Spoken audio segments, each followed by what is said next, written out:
I guess we're running now. I guess so. I guess so. Welcome. This is 50% Facts. And I'm with my 100% friend, Nick Scopoletti.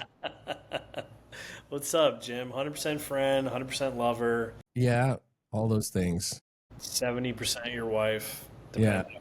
I Yeah. have to, okay, this is something I haven't did not tell you. I almost texted you this last year like so many times and I could never get the wording right. So I'm going to say it and then we'll see what happens. We'll see where it goes from here. So you and I got together last summer, not this past summer, but the summer before. Yeah, New York, yeah. In New York. I watched you eat, which was exciting. I was like, what else is coming? we had a conversation. We hadn't seen each other in person in a while, several years, and although we text on infrequent and then sometimes frequent basis, right? And I walked away from it from our little meeting there, and I thought, Nick is just like one of the warmest people ever, and I don't even know how that's the case.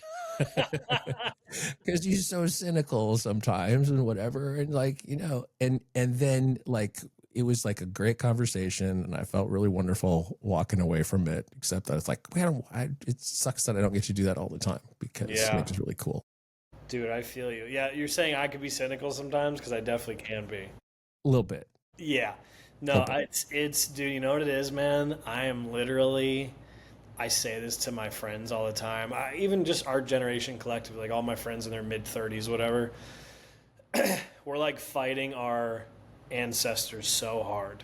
Like like we are fighting, it's a different culture now, right? More like therapy, you're more aware of shit. Yeah. But I catch shit coming up, like I'm like, oh, that's my grandmother. Oh, that's my dad, or like, yeah, if I spend time with, everyone, pretty much my family, my mother, everyone's dead. It's just my dad and I. Not to start off on a bummer note, but when I see my dad and I see him have like anxieties and different shit, and I'm like, oh, that's where I get that. Fuck. Or where I see like him getting pissed about something, I'm like, yep, that's me.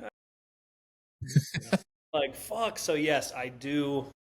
I fight my goddamn hardest to like be people that again, like I first of all, the fact that you said I was so warm and whatever, thank you, that's how most people view me. But there are moments where I'm just like, I really have a Tony Soprano vibe where I'm just like, fuck this and fuck you, and I want to fucking smash your head into the wall. Like, it's all that stuff, but it just, you got to find out where that shit comes from, and then kind of handle it and understand that like the feelings are real, but they're not like real. These aren't, you're making shit up in your head sometimes. Yeah.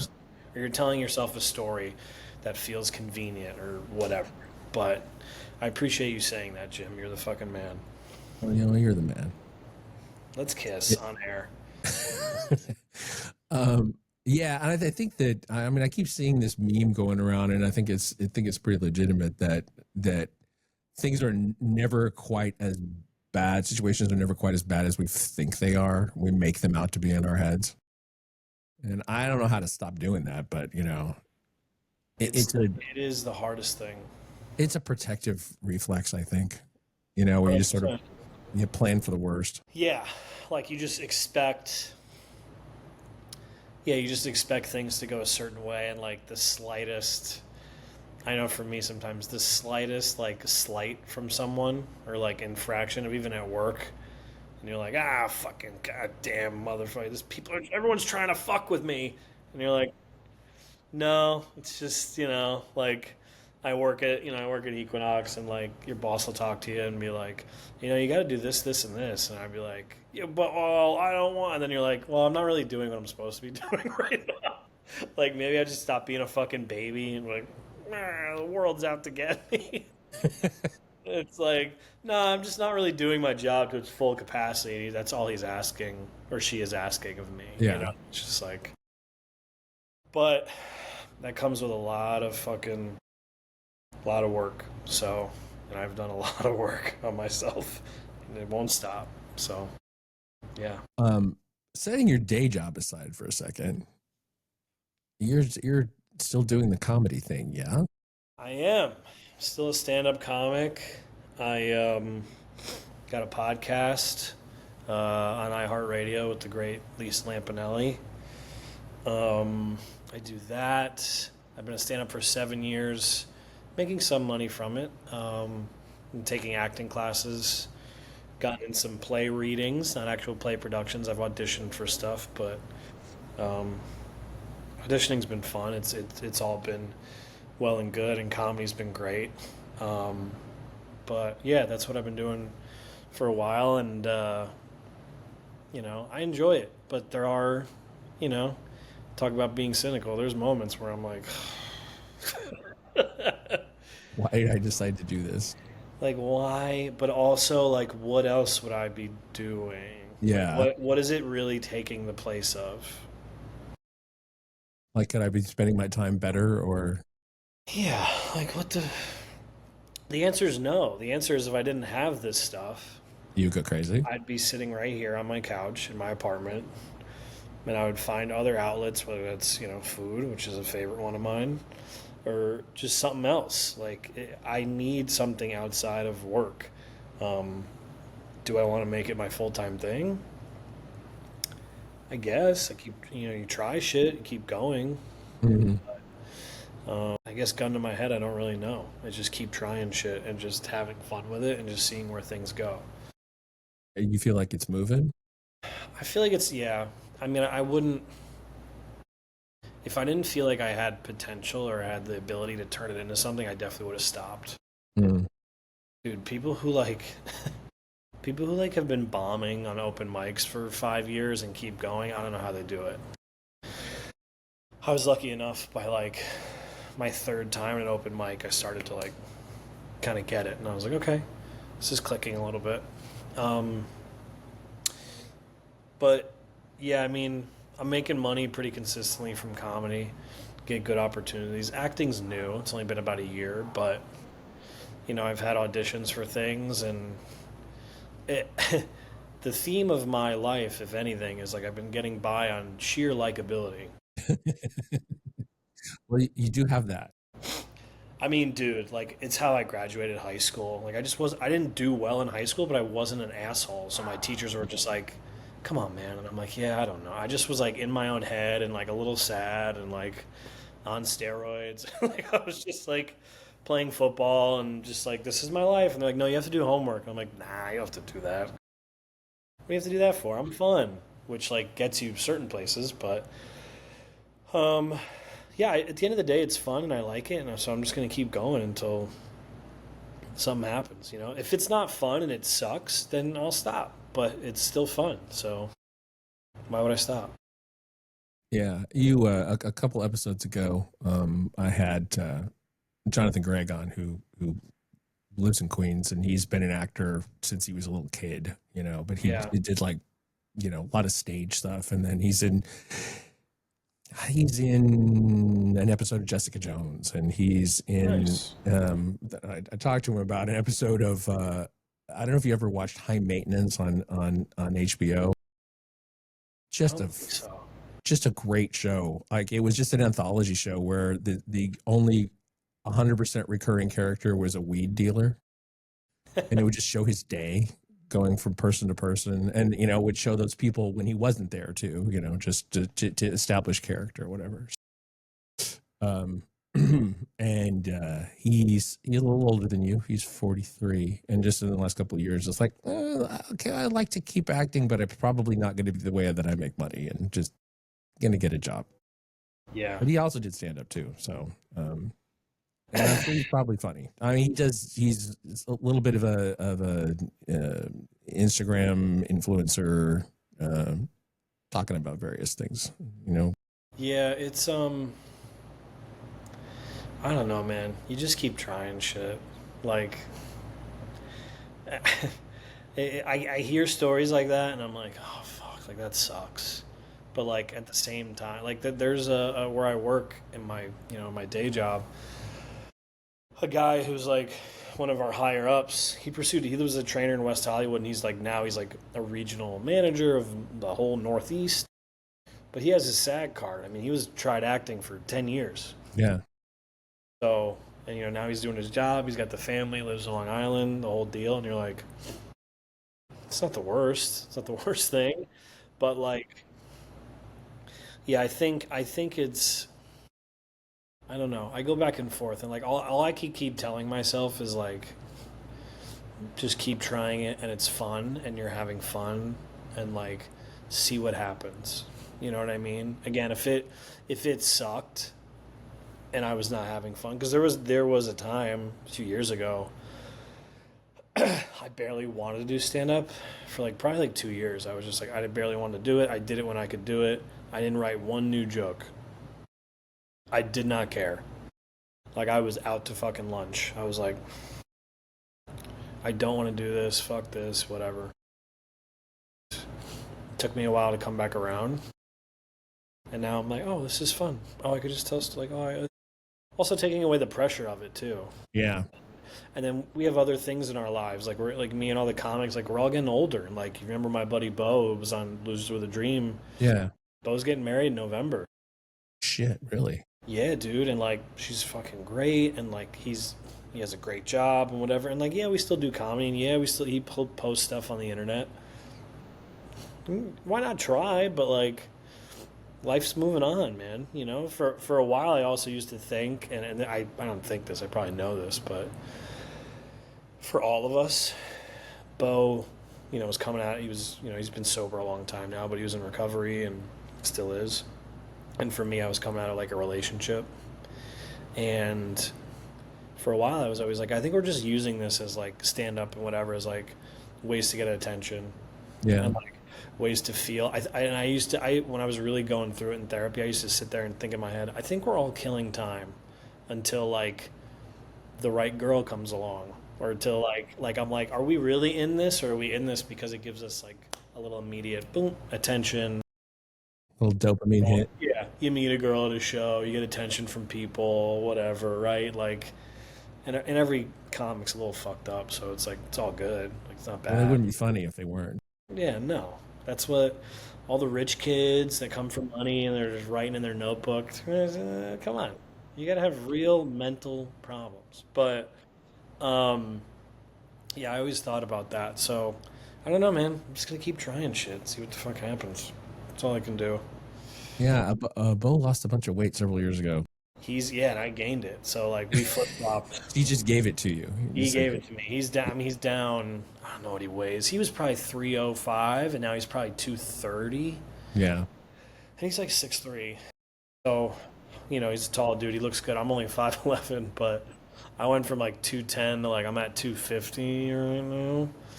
But yeah, it was tough. But my back was fucked up, so I just, you know, depression ate and didn't do anything. I'm a stress eater myself, so that's, you know, I have been I've also talked about it a little bit on here, but not a ton. But I've been on a little bit of a diet and exercise kick, and you know, for somebody who owns a gym to not work out in it, that's weird. But you know, and I've said this before, and I think it's true. It's just that it's hard. It's a difficult thing to. It's not that the work is hard. It's that the situation is often hard. Yeah. And you know, we started the thing at a weird time, and so yeah, and I'm sometimes just like would kind of resent being there. And so it's hard to work out in a place that you kind of resent being. Dude, I know. Dude, people say that like you own a gym, I work at a gym, and they're like, "Oh, you just in a gym, you just work out all day," and it's like, no. Like you're running it and you have your business stuff you have to do. I'm now like I was a trainer, I still am technically, but now I manage the PT department. So like I have 20 trainers to manage. I have a co-manager. Is this right? Is this right? Is this right? It's like, no, you don't just work out all fucking day. Like, especially at a company like Equinox, it's like you have shit to do, and like there's things that need to happen in the course of a day. You can't just fucking lift weights. You're inside of a corporate culture, and you've got to. Yeah, you got numbers to hit. You got things, which is fine because you get money for it, which is great. But you know, yeah. The thing about being at like, you know, a very small independent gym with just phenomenally too high lease number every week or every month. I mean, it's like that's like we signed this thing during, you know, early COVID when it was like all going to be over in 2 weeks, right? You know. Dude, I'll never forget 2 weeks and 2 weeks and 2 weeks and 2 weeks. Yeah, when they closed the gym, they were like, I was like, oh, 2 week vacation because of this weird, stupid virus that doesn't even matter. 3 months later, we were like, hey, you guys gonna open or what's up? Speaking of which, I just got a note that one of my guys has COVID, so he's not coming in tomorrow or probably most of this week. So that'll be neat. Tell him it's 5 years later. Tell him to Yeah. shut the fuck Well, up. I mean, here's the thing. Like, I had not had COVID at all. My wife had not either. Wow. And until, and this is retrospect, we couldn't even tell at the time, in June. And like, she was down for a couple of days with just a killer headache and didn't want to get out of bed, didn't want to move, and didn't want to have her eyes open and whatever. And I just had like serial runny nose and serial coughing and sore throat. So nothing ever lasted more than a day or so. But I just felt tired, just felt fatigued or whatever. And then the fatigue thing hung on for a long time. And then we went on a trip. We were gone for like 3 weeks or whatever. And I was just tired, but I thought, oh, I'm just jet lagged and I'm not sleeping well and whatever. Came back and started working on a consulting project. And it was like, I just couldn't wrap my mind around it. I just could not get it, It's been like just a week ago today, I sat down and like, okay, now I know how to solve this. And I just like did it. Right. And I thought I wasn't capable. I just had too much brain fog before. This is what happens. So COVID sucks even 5+ years later. I mean, you're not on the verge of dying, most people, but it's just like, ugh. I had it maybe a year ago at this time. It was worse than when I had it a few times. First time wasn't terrible. Second time wasn't really anything. This time was, I was like, holy shit, this is it. Yeah. Like, I was really fucked up. Also, too, like I remember talking about brain fog. I remember I have a client at Equinox. I won't say his name, but he's an actor. He has no idea I do stand up or acting or anything. Would never, because he's well known and I would never be that guy. But you can tell me after. I will, yes. Good. But I remember at home with COVID, and I saw my YouTube algorithm. He was on it. And like I saw him, and it was like a panel he did or something. And I'm looking at him, and I'm like, dude, he looks fucking great. Like his shoulders look big, and his fucking arms look good. Damn, dude. And I click on it, and I'm like, oh, it's from 2 weeks ago. I was like, I've been training for the last 2 months. This is me. I did that. I mean, he has good That's genetics. Cool. He's hot as fuck, but like, still, I was like. Looking at him like, damn, dude, I wonder what he's been doing. I was so out of it. I told him that story. He was like, Jesus. I was like, yeah, dude, I was not doing well. Yeah. And my wife was in the same boat, and she's doing some consulting right now too. She's, retired or whatever. And it's like, why has it been so hard this time? And it's because you can't think straight. You have brain fog, and it's gotten significantly better. And just in the last, like in the last couple weeks or whatever, but particularly a week ago, I was like, oh, now I know how to do this. Like I couldn't, it was so weird because like I would be thinking about like trying to get to sort of the next level to take a, like a broad view of the thing so that I could put it together the way I wanted to. And I just couldn't get there. Like just kept coming up on a wall of fatigue. I just can't think straight, which sucks. I still can't some days, but that's just, everyone that raised me is fucking stupid. So that's all their fault. No, I'm just kidding. My dad's kind of smart. No, he's pretty smart, I'd say. But funny. He's very funny. He says my father has an ability, I guess like me as well, or I'm like him.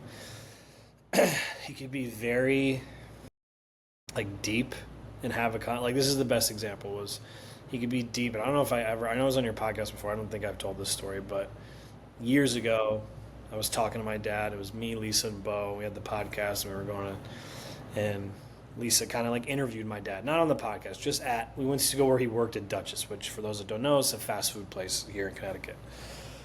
My dad's 75 years old. You know, he's an Italian guy from New York. Like Saturday Night Fever, like that was him. Like that was he was in a band. He dressed like that. Him and all his fucking friends, Tommy DeRosa, Ronnie Vitti, my godfather. They all went out. It was like that's like real shit, right?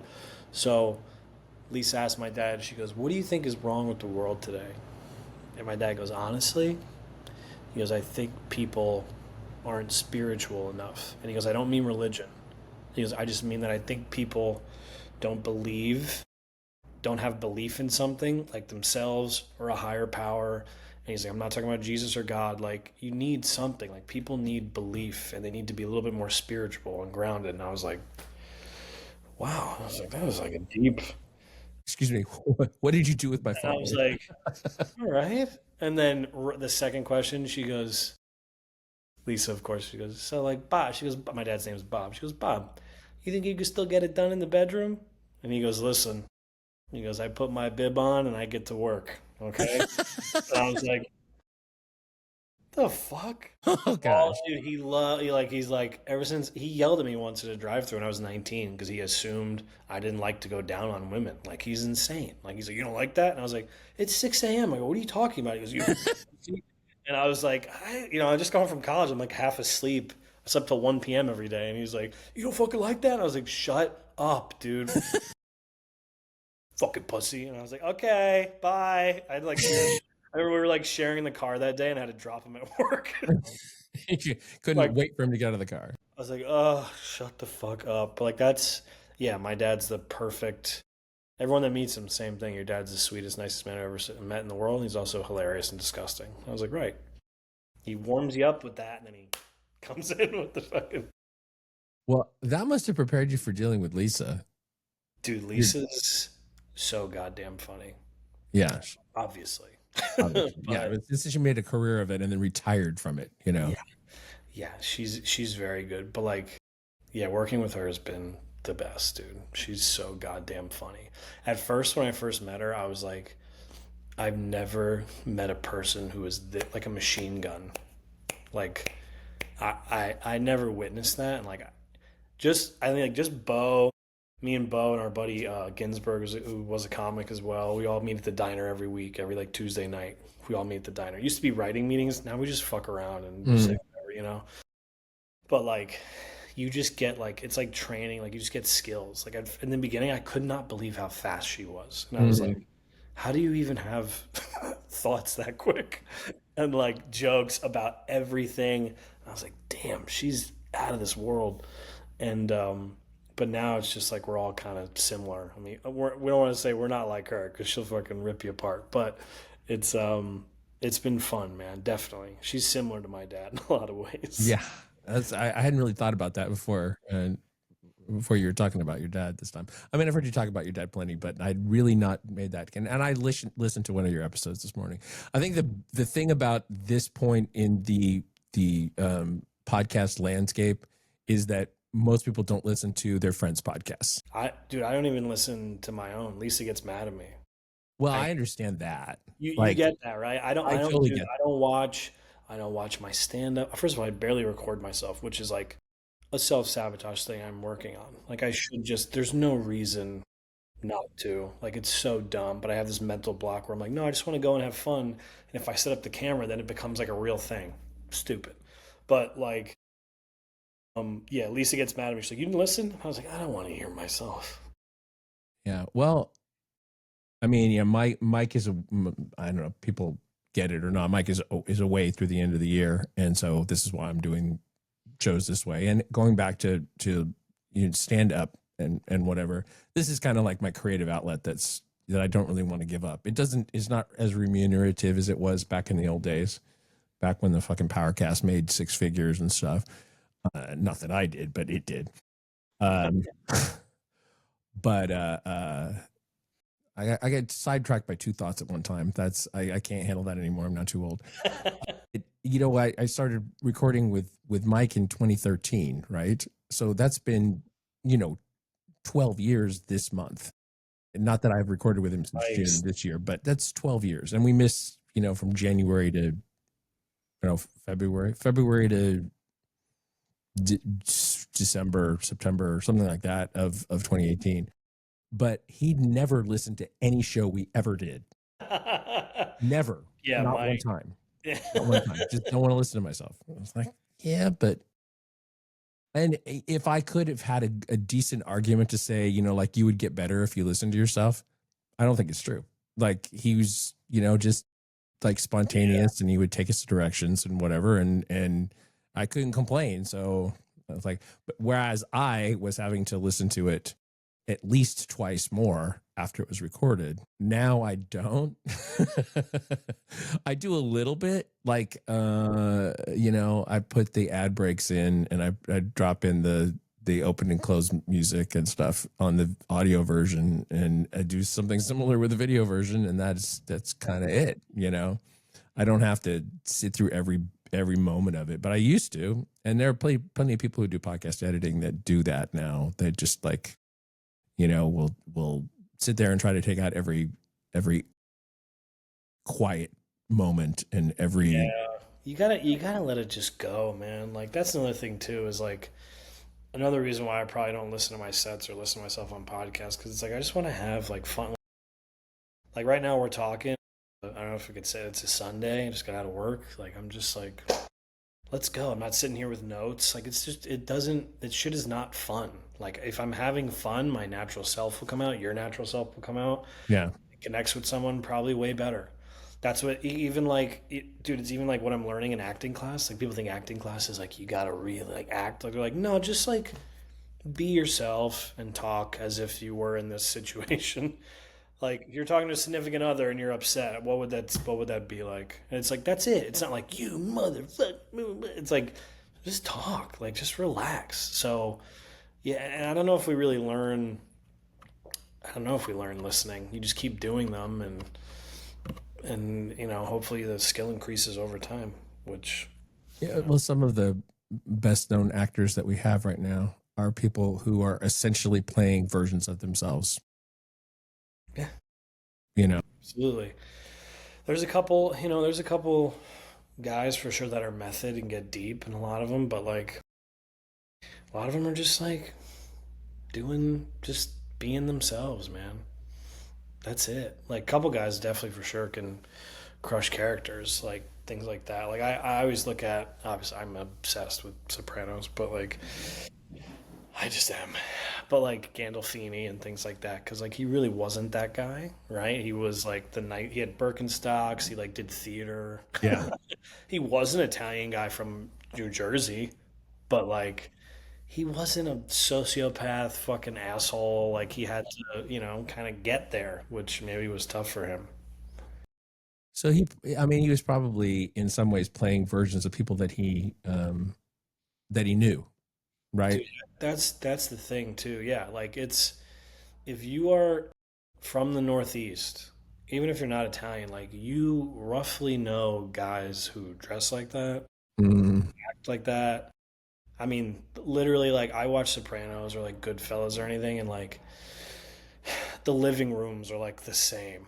Like it's like the same furniture I grew up with, and it's like, guys, it's like not a, everyone always makes fun of me. Like people know Sopranos is the best show of all time, but people when I tell them they're like, "Well, because you're Italian," I go, "No, no, no." I go, "There's a nostalgia factor. Do not get me wrong. My dad dressed like Tony, like the way he's built, like he's like no ass but big shoulders." And like just kind of balding, but has hair kind of, but like whatever. And you're like, it's nostalgic, but like at the end of the day, it's about a mob boss who has panic attacks and like is trying to like go to therapy, and like there's like more to it. But yeah, for sure, it's every guy from the Northeast can imitate a guy like that. They know, like just I remember our buddy, our mutual friend here, Steve, who I had my fitness podcast with years ago. Strength Squad, it's still out there. I actually listened to an old episode of that, believe it or oh, not, oh yeah. and I liked it. I was like, damn, I was having fun back No, then. you guys did a good job. Dude, we had fucking fun. I literally like, so my job at Equinox is to like teach. I have a bunch of management, but like teaching new trainers stuff. I played like an old video Steve and I made for them, and I was like about core training.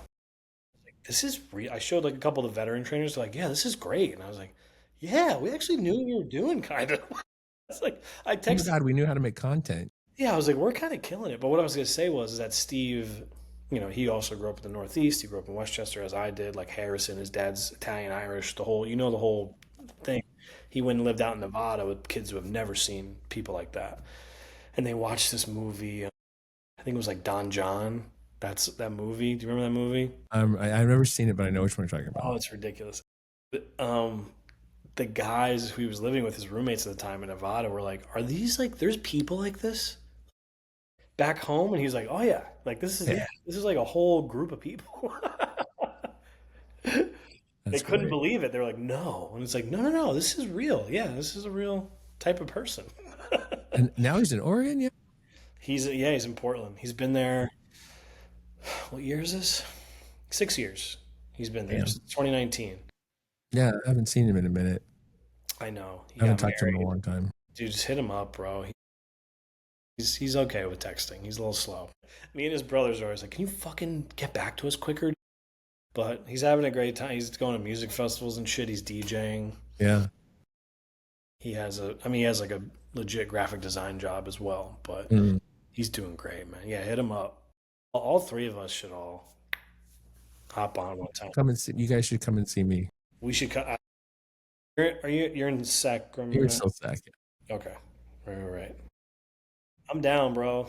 I'm down. We'll make it happen. Yeah. If I don't make it to the Arnold to see you, then you should come and see me. Yeah, the Arnold's. I like. I want. I'm ambivalent about expos. After having Yeah, spent so many years working at them, I'm ambivalent about them. But like at yeah. the same time, You have at the like a same, different vibe with it. Like you got to like I went twice at the time of my life. You had to work at those fucking things. yeah, Like that's yeah, and it was that's a different when you have. whole that's a whole other thing, dude. I went and had fun and like walked around. You Yeah, and I mean, like at this stage of the game, if I'm going to walk around any crowd of people where someone's going to recognize me, it's going to be at an expo. right. And it depends on how badly my ego needs to be stroked by that. I don't know. Right. I And feel I'm not sure. I'm sort of thinking about going to the Olympia for just like a day because it's an hour flight basically to Vegas. right. I was gonna say, doesn't it moves around usually, right? It's like a Florida, Vegas, whatever. Yeah, they moved it to Florida a little bit during COVID, but it's back in Vegas now. All right. The problem is that like the meet that they have is not it's a like USPA or something like that. None of our people compete there. Yeah. I think we might have people who will compete at the Arnold. And that's the last time I went was a couple years ago, 2023, 2022, 2023, something like that. We had well one of our trainers like she won the whole freaking pro thing. Yeah. Dude, speaking of like the Olympia, I don't even know who's competing anymore. Like I have no like in my head, it's like it's still Phil Heath versus Jay Cutler. Like that's still happening, right? Like no, Yeah. like, no. Yeah. They're senior bodybuilders now. And Yeah. yeah. No, we got some folks at the gym who are legitimately into the current bodybuilding scene. So I hear stuff from them, but am I super paying attention to it? No, not really. No, dude, We've not at we've all. we've got we've got like 3 TVs in the gym. We got one in the cardio area, and there are a couple on the other side that we installed largely because we have meets, and it was easy to project the roster up there so people could know when they were lifting and stuff. And so we put on YouTube or YouTube TV or whatever, and our trainer who like he only works one desk shift. It's like 8 to noon on Mondays, and the rest of it is just one-on-ones. But every time that I come in, there is some bodybuilding video up there. Dude, I know that's the quickest way to like people think you're gay immediately. You're just like, bro, when I look back when I was like 18, the only thing I used to buy at like a CVS was a Flex magazine and condoms at the same time. And everyone would just be like, and I'd be like, I'm not. I like it. I just like the lifting weights. I just want to read. And they're like, okay. Not suspect at all to do that. No, No. I don't condoms. Who needs those anymore? Um, Definitely not gonna read a Flex magazine. Tell you what, that's Yeah, magazines have kind of It's over. Yeah, they're kind of over, sadly.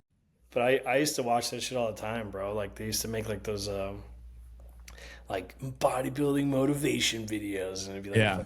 Jay Cutler just like lifting to like fucking I don't know Metallica, and you're like, yeah, so stupid. Watching Before the before gym. YouTube started cracking down on all the copyright stuff for music. Oh yeah, this was when I was 18. The year was 2006. So like, they didn't give a fuck about anything, dude. Nothing mattered at that point. So going to the day job, like what is that like in managing that many people? I mean, and you know this, but like everyone knows this that has a job or whatever. Like when you have a good team, you got a good group of people, it's fine. When you have people who suck, it's really fucking hard. It's the worst. We were at a point where we had a lot of people who sucked, Mm, and then we got rid of them, that always helps. Yeah. or they got rid of themselves, or found Yeah. other careers. And like some of the people I'm friends with, I've been to their weddings, like, but they just like this wasn't a career for them. They usually the next step, we had a lot of people leave and go be cops, which is like it's kind of how it goes. It's all right. But now we have a fantastic team of just like adults who like want to work and like have significant others or children or like goals of things they want to do. Like it's a different thing versus hiring a 23-year-old kid out of college who's like, I just like lifting weights, dude. It's my passion. And it's like, yeah, no, it was mine too, but like training people is like a whole, especially at an Equinox, like these are usually it's like middle-aged fucking people, old rich Hmm. whites usually, right? Yeah. It's like old rich white fuckers who don't have asses and like they've never done a hinge in their life, and all good. Like they're awesome people, and guess what? They work really fucking hard because of how successful they've become in other realms. They Hmm. then apply it. They're like, oh, well, I made a bunch of money. Now I got to take care of myself. For the last 30 years, I spent building a goddamn business, Yeah. and I got four houses and I got everything I need. And it's like, but now I got to get better. So managing people, um, I mean, dude, it's a fun job. I always say like, especially at an Equinox, like a lot of people knock it. Like it is what it is, right? It's a big corporation, it's a big company, but like I get to go to work in shorts and sweatpants and a hoodie, and I have a 401k and bonuses and benefits and like yeah, there's things you got to do. You got to play the corporate game and do things, but like it's just part of like you're lying to yourself if like and people and any trainer that has worked in other places and then come here and later in their career as I did, they're like, yeah, this is the best, and you're like, yeah, no, it is. Like the only other place you're gonna make more money is if you go out on your own, and that's a whole other beast of itself. Like you know what that's like, but managing people is great. Don't get me wrong. I'm for me, I'm coming around to like I was very big on like, well, if you don't want to do your job, then fuck you. That's fine. I just won't help you. Or like, all right, they're on their own. But like, it's like you have to look past that and be like, no, no, I need to try to help this person. Like I had people help me. I've had plenty of mentors. I've had plenty of, again, back to that fitness podcast. Steve and I started it to like, we were into it and we wanted to talk to some of the best in the industry to help like motivate us.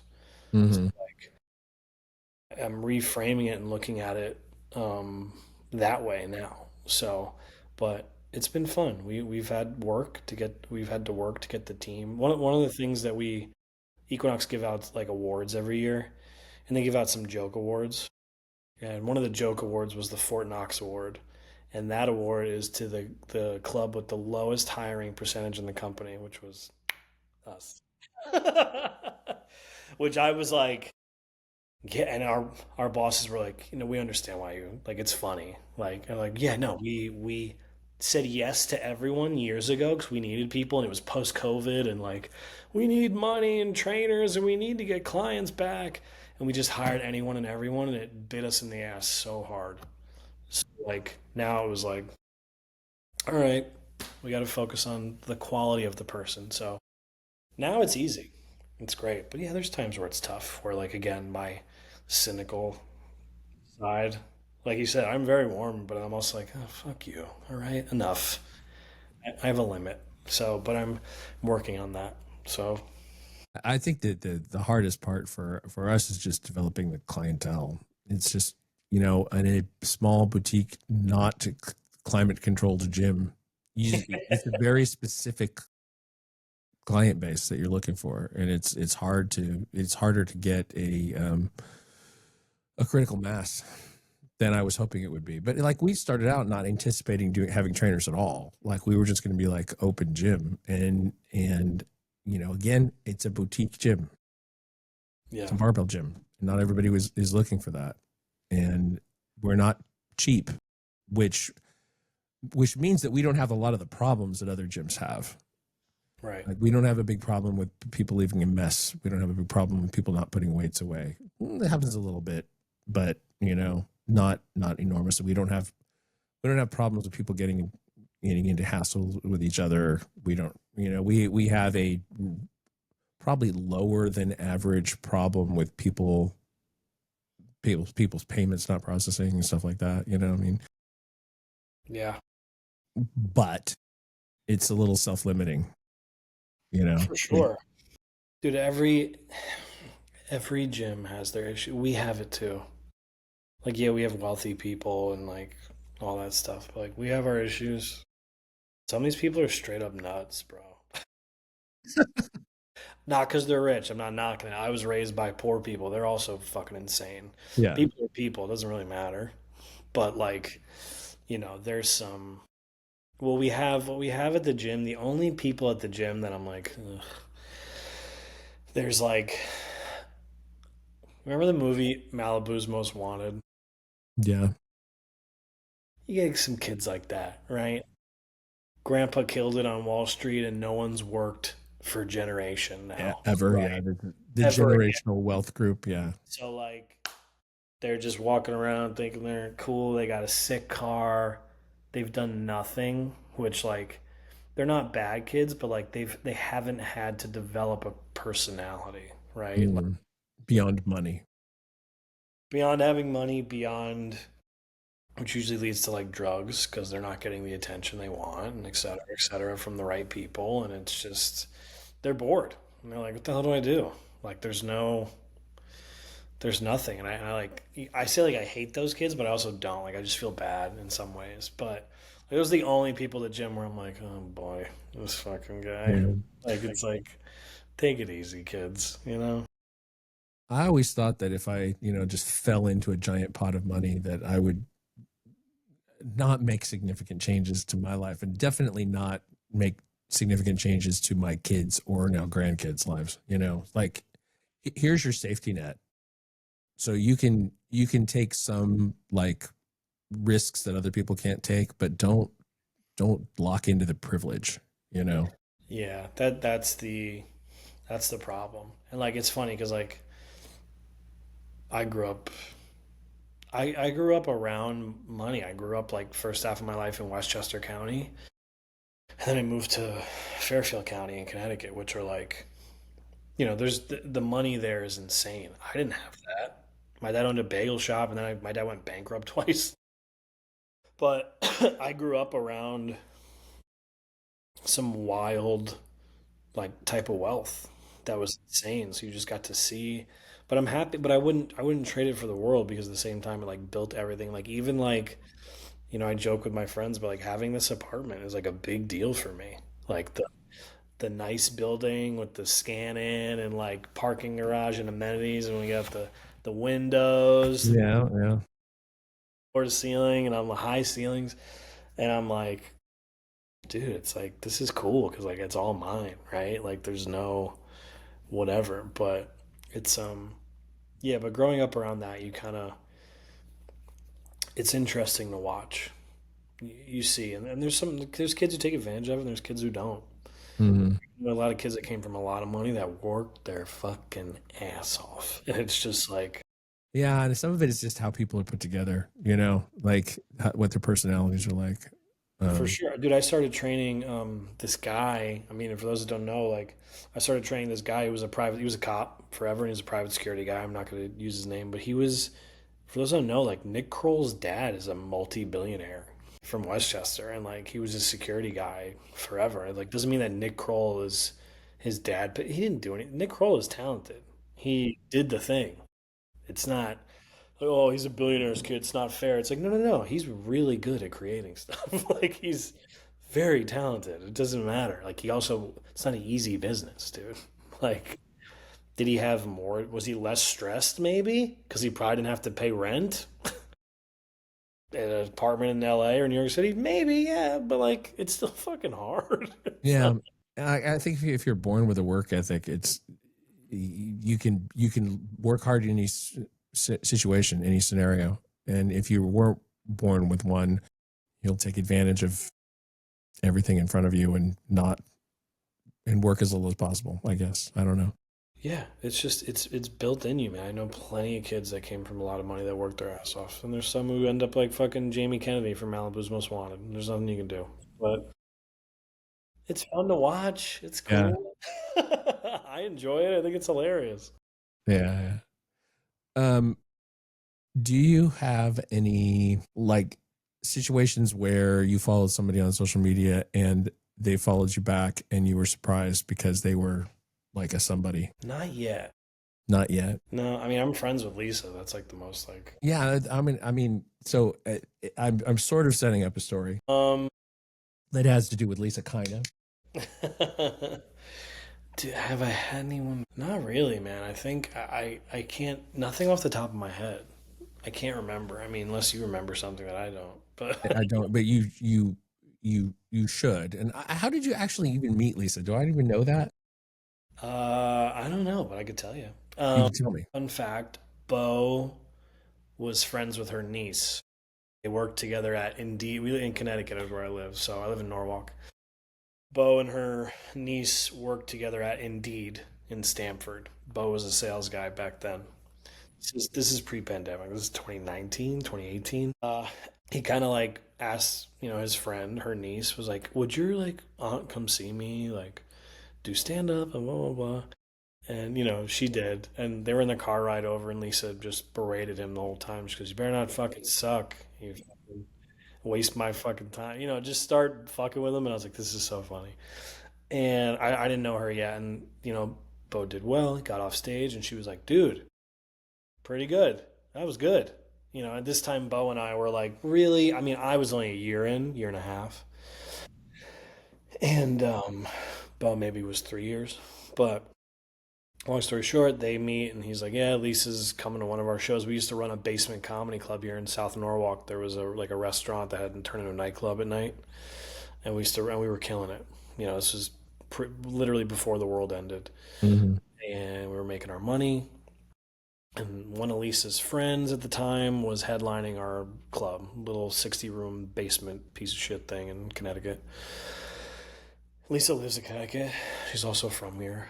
So she came to the show with her sister and whatever. And I was one of the openers. This is literally the week before the world shut down. This is the week before the pandemic hit. Got on stage, did my thing, did well. Afterwards, she came up to me, and she was with a bunch of comics in the back talking, actually. And I walked in there, and she goes, "And you?" And I go, "Oh, fuck." I was like, Stepped in it. oh, I was like, "Oh no, what's she gonna say?"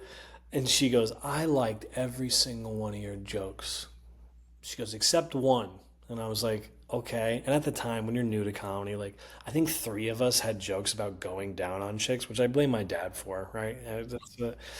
So I had a joke about. She goes, "None of you guys." This is a group of comics in the back, all dudes. "None of you fucks are good looking enough to be talking about going down on women. Okay, none of you."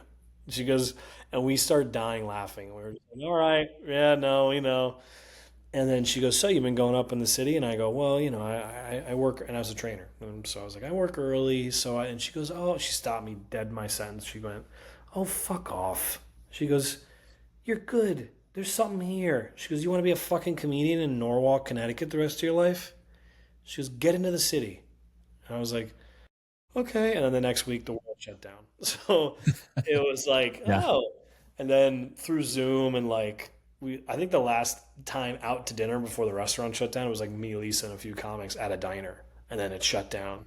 and then we would do shit through Zoom, and then it just every week, and then Lisa's retired, and it was kind of like liked Bo and I led to the podcast and all that. But that's how we met, was that night, and she was like, "You can like something can happen here if you try. Like you're good." And you get enough of those where like when I started, it was fine. And then I had a client that believed in me, helped me run shows, and that was fine. And then like Lisa, and you're like, oh shit. And then you meet people and comics who are experienced. And they're like, yeah, you're good, man. And you're like, okay, I guess I should keep going. Like why not try? And every comic, that's worth anything now, you like a Sebastian or whatever, Bill Burr, they're like 10, 11, 12, 15 years in. Mm-hmm. Then shit starts clicking, and you're like, oh, you know, It but takes a while. it takes a while. And there's some people where it doesn't take a while. There's social media, people break through quick and Yeah. whatever. But I'll tell you what, man, and it's all good because they're making their money, and I'm not trying to be a dick, like, because I should be putting my shit out there too more. But like I've opened for those people who have made it big on TikTok and wherever else. It ain't I, good.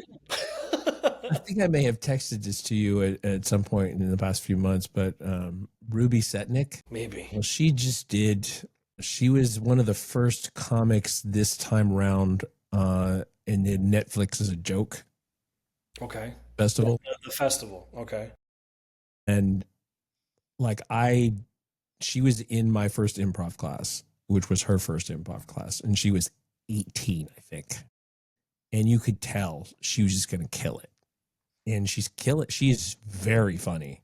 Yeah. And like she's one of those exceptions that proves the rule, Yeah. Yeah. Yeah. where if you just have lightning in a bottle, and like if you just fell out of the womb like that, and she had like, she had a difficult upbringing that is a real like rich vein of comedy for her. And she's somebody that would say anything. Like if you were in an improv scene with her, you really did not know where things were going to go. Right. And yeah, just the exception that proves the rule. That was 2017, and so she's Yeah, dude. Like, just keep trying shit, dude. yeah. It's just like And why the fuck not? some of the folks that you know there have been kind enough to when I follow them on social media, they follow me back. But a couple of ones that boggle my mind. Probably the one that boggles me the most is Steve Hofstetter. Really? Like he's got 300,000 something on Instagram. I followed him. He followed me back, and I could never figure out why. But I have two theories. One of them has to do with the fact that Lisa still follows me for some reason. And the other ones I have a blue check. Those are the only like Right. those are the only ones I can figure out. There's no reason why that that would be the case. That's so interesting. Yeah. But I mean, you're cooler than I am, dude. I haven't really had anyone follow me back. Yeah. I follow my actor client, but I don't want him to know anything about what I do. So So you hope he doesn't follow you back? Is that the he story? won't. He doesn't check it. I asked him. I was like, "Do you Oh, check he this doesn't. fucking thing?" And he was like, "No." And I asked to see his DMs because I was like, "It has to be crazy. Like it has to be." I imagine that it's like sometimes obscene. Oh, I couldn't imagine. I was like, "Come on." And the other one that surprises me is Brian Koppelman. He was the co-showrunner of Billions on Showtime. Oh shit. He plays the computer on The Bear. The Oh last two seasons of yeah. The Bear. Yeah. Oh fuck, dude. That's so Yeah. cool. I love the And bear, dude. I love it. yeah. And he like we actually like he followed me back, and then like we've had exchanges through DMs and stuff, which boggles my mind. And then he was interviewing Sam Sulek, bodybuilder. I know who that is. You know who that is, yeah. Yeah. At the Arnold last year, and he was wandering around the Arnold. It was the first time he'd ever been to the Arnold. And the Massonomics guys. Yes, a little Yeah, bit. yeah, I think I only know them through you, I believe. yeah. Yeah. And I knew they had a booth there, and I said, you know, have fun, whatever. And then go say hi to Tommy and Tanner for me. And so we did that. And he's like, you know, messaged me back, oh, they were great, whatever, whatever. And then this weekend, Tommy and Tanner have been doing like home gym tours, like going to, and so they went to Brian's gym. They do like a Northeast tour, and they went to Brian's gym. And so I saw the picture yesterday that Brian posted, and I was like, oh, hell yeah. And he said, yeah, we gave you full credit. I love that. My brushes with fame in post. The coolest, I don't even get like, obviously Lisa is a friend now, so it's not even, I don't even think of it like that, but like, no one really, I will tell you the most like, not even nervous or like excited I got was like, honestly meeting like, honestly meeting like you when you were working on the Powercast and like, getting to come to the gym and like meet you, Matt Vincent, fucking Kelly Starrett, and then when I went to the Arnold and met Jim Wendler and Dave Tate, that for me is like that's why like even like I have an actor client or I meet people who are like whatever. Um, I went to Jeff Ross's show on Broadway recently. Wow. Like Seth Green was in my row. Like Wow. big deal. Can't hardly Yeah. wait. Like that was, but I don't get like I'm like, oh, that's awesome. But like meeting fucking Louis Simmons, and I was like, holy fucking shit! Like this is like, Yeah. like Dave Tate, you guys, like that was like a big fucking deal for me. I got more nervous with that. Like I feel like Leonardo DiCaprio could fucking walk in here, and I'd be like, hey man, it's so cool to meet you. But I wouldn't be like, oh shit, like those were. I got to meet John Cena. He went to my college, and he came back Yeah. for like to do like a Make a Wish thing, and he used to live for the football team. His numbers retired the whole year. He's the sweetest man in the world. Like a week before my first great. powerlift, he's the nicest guy ever. He was literally in an ESPN T-shirt and cargo shorts. It was November in Massachusetts. He was drinking a Pabst Blue Ribbon in the corner of one of the townhouses where like the seniors live. It was his old townhouse, and like I just went up to him and I started talking to him about deadlifting because I was like, I know wrestling, but not like my friends do. Like they're really fucking into it. Yeah. I used to watch I used to watch his lifting videos, and I was like obsessed with that. And I used to read Louis, and then I used to read Elite FTS, and like that's what I used to spend my time doing. So those guys were like fucking celebrities for me. Like that Arnold in like 2018, like nothing's ever gonna top that. Like that was like hanging out with Mike Fahey and podcasting at Westside Barbell. Like I'm good, I'm great. I don't need to do anything anymore. Yeah. It was the best time of my life. I need to get Mike on sometime soon. Dude, He's busy, but he's having kids now. yeah. And I got to meet his kid last year. All right. Yeah. They were in town here, and we went and hung out for a while. He's the best. Dude, good guy. He's the best, really. This is a great guy. Yeah, no, I get what you're saying. I'm never overly impressed with anybody, whatever. I like this social media thing. I'm shocked when I get followed back, but like when I meet somebody in person, I'm not usually overwhelmed by the stuff because I realize that it's a job. Like it's a job where a lot of people know who you are. Yeah. That's you know, and some people get paid a lot of money for doing that and being that, and some people don't. And there's like, you can be very well known and not make any money. It's the truth. It's in this day and age, for sure. So I hear. Yeah. It's, But yeah, no, I mean that's we used to hang out with a lot of different folks, and like I like you, was never the biggest wrestling fan, except like when I was a little kid and my grandmother was into watching the Rock's dad wrestle. right. Dude, That's old shit. That's some old shit. Yeah. No, I was like this close to meeting The Rock back then, and I just didn't. I like called it a night early one time and just missed him. But Cena a couple times, and several of the other. And we had Seth Rollins in the gym a few months ago and like we just left him alone. Like we had actually two members who wanted to take pictures with him, and they were girls, and they went and did that. But we just like, we're blocks from the arena where they were performing, and he came in and like you know, signing in with his real name, and the guy who was working the desk is like, pretty sure I know who that really is. Yeah. Like, looking up. It's like, oh, okay, yeah. But you people want to be appreciated, but they don't want to be like overwhelmed if they're, and I mean, probably the other big one, Stone Cold, was cool. That's awesome. Meeting Stone Cold was cool. And he just gave me endless shit too. So he was like, Lisa does you, to you. That was pretty much what it was like. Really? We're like, roughly the same age or whatever. And so it was, Right. That's so it funny. was easy to mess with me. I love that. I guess. All right. This was good. I love you. Fuck this, dude. Where can people find you? You could find me on Instagram at Nick Scopes, because my last name's too long and hard for people. If you know what I mean. Too long and too hard. That's what my what dad. a problem to have. That's what my dad always said about me. Yeah, Nick Scopes on Instagram and TikTok.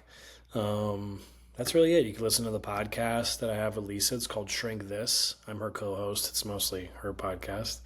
But like, people write in and have questions just about life stuff. Lisa, we try to answer them to the best of our ability. It's been so much goddamn fun. So that's been cool. That's on iHeartRadio. But like, that's really it. Just follow me on Instagram and TikToks and send nudes if you want, Only if you're a guy, though, because if you're a girl, it costs too much. Guys, it's easier. Women cause too much trouble. So, please, just get a flood of dick pics. What are your downloads like, Jim? Is this gonna be bad? Did I make a mistake? I don't think you have to worry. Okay, cool. I mean, I don't care. It's great. Yeah.